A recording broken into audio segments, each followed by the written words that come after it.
یہ جی آپ کو چک چند مسجد کے ویوز دکھا رہے ہیں باہر سے، جو ضلع گانج۔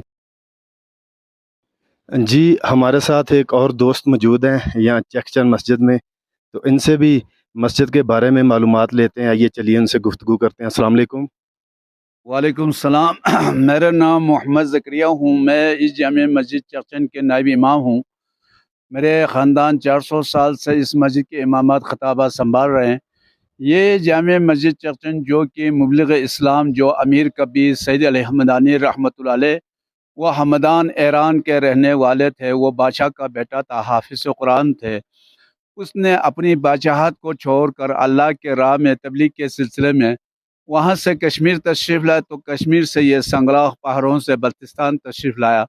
تقریباً 850 سال قبل 786 ہجری کی بات ہے۔ اس وقت پورے بلتستان بدھسٹ تھے، بدھ مت تھے۔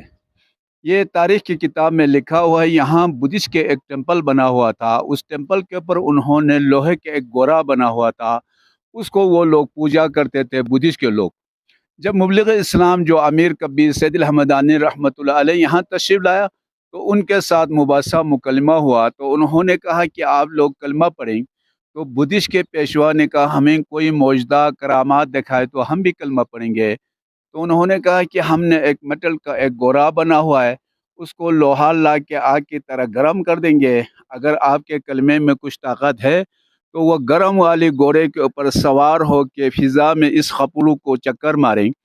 تو وہ اللہ کے ولی اللہ کے حکم سے بسم اللہ پڑھ کے وہ گرم والی گورے کے اوپر سوار ہو کے فضا میں چکر مار کے جب یہاں تشریف لایا، تو وہ بدھسٹ کے جو پیشوا تھے اس کو لمح کہتے تھے، وہ جادو کرتے تھے، وہ آسمان کی طرح اڑنے لگا۔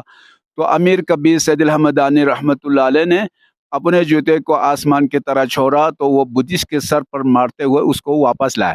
لانے کے بعد انہوں نے کلمہ پڑھی۔ کلمہ پڑھنے کے بعد اس مسجد کے سنگ بنیاد رکھی، اس کا نام رکھا ہے شیخ چند۔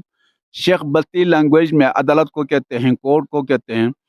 تو پرانے زمانے میں یہاں کوئی آمد رفت نہیں تھے، کوئی حکمران نہیں تھے، لوگوں کے چھوٹے چھوٹے تنازعات ہوتے تھے۔ وضو کرنے کے بعد 2 رکعت نماز نفل پڑھنے کے بعد جامع مسجد چکچند کی قسم کھاتے تو اسی وقت فیصلہ ہو جاتا ہے۔ جس نے حق پر قسمیں کھائے اس کو کچھ نہیں ہوتے، جس نے ناحق پر قسمیں کھایا اس کو دنوں مہینوں منٹوں کے اندر اللہ تعالیٰ کسی نہ کسی طریقے سے اس کو سزا عذاب دکھاتا ہے، کیونکہ یہ متبرک جگہ ہے۔ انہوں نے اپنے ساتھ معمار ترکان لے کے آ کے باوضو اس مسجد کی تعمیر کی۔ تو یہ نقش نگاری بھی اسی زمانے کا ہے، اندرون والی جو نقش نگاری بھی اسی زمانے کا، ان کی جو پینٹنگ رنگ روغان بعد میں ہوا ہے۔ آج کل کوئی آرٹیکچر کوئی ڈیزائنر یہ نہیں بنا سکتے، یہ اللہ کے ولیوں نے بنائے۔ اس وقت اتنے فیسلٹیز نہیں تھے، اتنے اوزار بھی نہیں تھے، اس کے باوجود یہ اللہ کے ولیوں نے اس پہاڑی علاقے میں ایک تاریخی ایک ووڈ کا ایک مسجد تعمیر کی۔ تو یہ معجزہ کرامات والی مسجد ہے، اس میں کوئی بھی ڈیفیکٹ ہو اللہ سے دعا مانگ کے چلے جائیں، انشاءاللہ اس کے حاجت پوری ہو جاتے ہیں۔ لوگوں کا اعتقاد ہے کیونکہ یہ اللہ کے ولیوں نے بنایا۔ یہ ہے اس مسجد کی ہسٹری کے ساتھ، یہاں امن ہے، سکون ہے، کوئی ڈکٹی نہیں ہے، کوئی چوری نہیں ہے، کوئی کرائم نہیں ہے، کوئی مذہبی ایشو نہیں ہے۔ اسلام چاہتا ہے، کلمہ چاہتا ہے، لا الہ الا اللہ چاہتا ہے۔ تو یہاں تو کسی قسم کی مسجدوں کو گھروں کو کنڈی تالا نہیں لگاتے ہیں۔ تو یہاں کے جو پھل خوبانی پک گیا ہے تو راستے میں یہاں کے خوبانی جہاں مہمان حضرات انجوائے کر سکتے ہیں، کھا سکتے ہیں، لے سکتے ہیں بغیر چارج کے، یہاں کا ایک کلچر ہے۔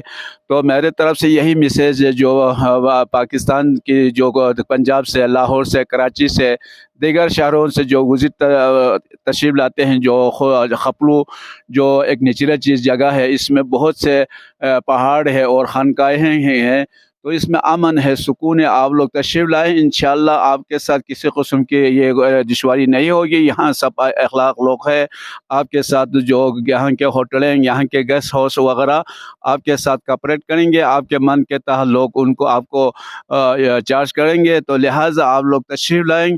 ہمارے علاقے بہت خوبصورت ہے، خصوصاً اس میں امن ہے، سکون ہے، کسی قسم کی جھجک نہیں ہے۔ تو خصوصاً یہ چکچند مارگ سے یہ اللہ کے گھر ہے، اس میں دعا کے لیے ضرور آئے، تشریف لائیں زیارت کے لیے۔ اس کی مینار ہے، اس کی مینار کا بھی ہسٹری کتاب میں حصہ لکھا ہے۔ وہ اللہ کے ولی لوگ ادھر ذکر کرتے تھے، اللہ کرتے تھے۔ لفظ اللہ 4 ضرب پر مشتمل ہے۔ لفظ اللہ کو دل کو مارتے تھے، دل کو واش کرتے تھے، اس لیے اس کے بیچ میں ایک مینار بنا ہوا ہے۔ ایک منغام کی شکل میں، تو لفظ حق کو دل کو مارنے سے اللہ کا تسکین ملتے ہے، سکون ملتے ہیں، صاف کرتے، کلیئر کرتے، شیطان کو نکال لیتے تھے، اس لیے بیچ میں ایک مینار بنا ہوا ہے۔ تو یہاں تہجد کی نماز ہوتے ہیں اور 5 وقت کی نماز ہوتے ہیں۔ تو امیر کبیر سید الحمدانی رحمۃ اللہ علیہ کے بہت سے تصنیفات کتاب ہے، اس میں سے ایک کتاب مشہور ہے، اس کو دعوت صوفیہ کہتے ہیں۔ اس میں تمام ورد وظائف، تمام اسماء الحسنہ، اللہ کے ذکر، تسبیح، تعویذ اس میں موجود ہے۔ تو یہاں کے مقامی حضرات صبح کی نماز کے بعد اس کا ورد کرتے ہیں، اس کو اورات فتحیہ کہتے ہیں۔ سردیوں میں اعتکاف نشینی ہوتے ہیں، ایک بندے کے لیے ایک جانماز ملتے ہیں، 1000 کا تسبیح ملتے ہیں، دن کو روزے کے حالات میں، رات کو اللہ کے ذکر، تسبیح، تحویل، قرآنی تلاوت میں مہ ہوتے ہیں۔ تو اسی طرح سے یہاں کہ مرد عورت تمام کے تمام بوضو ہوتے ہیں 24 گھنٹہ۔ تو لہٰذا آپ تمام لوگوں کو جو مہمان تشریف لاتے ہیں ان کو یہاں تشریف ضرور لائیں۔ تو یہ سیزن شروع ہو گیا ہے اور یہاں کے پھل پک گیا ہے، تو یہاں کے بہت سے جگہ وزٹ کرنے کی جگہ ہے۔ یہاں کم از کم 3 سے 4 دن سٹے کرنا پڑتے ہیں، اور یہاں کے خانقاہ محلہ چکچن اور تھوک سکھار اور سرینا جو بادشاہ کا محل تھا وہ سرینا میں کنورٹ ہو گیا، اور خانقاہ محلہ خپلو بالا وہ 40 ستون پر مشتمل ہے، وہ 400 سال کی تاریخی مسجد ہے، وہ ایشیا کے سب سے بڑی مسجد ہے۔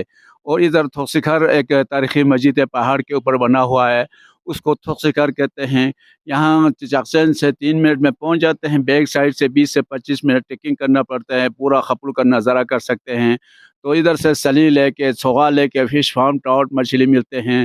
تو یہاں بہت سے وزٹ کرنے کی جگہ ہے، تو آپ کو ہمارے طرف تشریف لائیں۔ شکریہ، جزاک اللہ۔ آپ کی محبت کا بہت شکریہ، آپ نے ہمیں ٹائم دیا، وقت دیا، آپ کا بہت شکریہ، جزاک اللہ۔ جزاک اللہ۔ لیں جی، آپ نے بزرگوں کا انٹرویو سنا،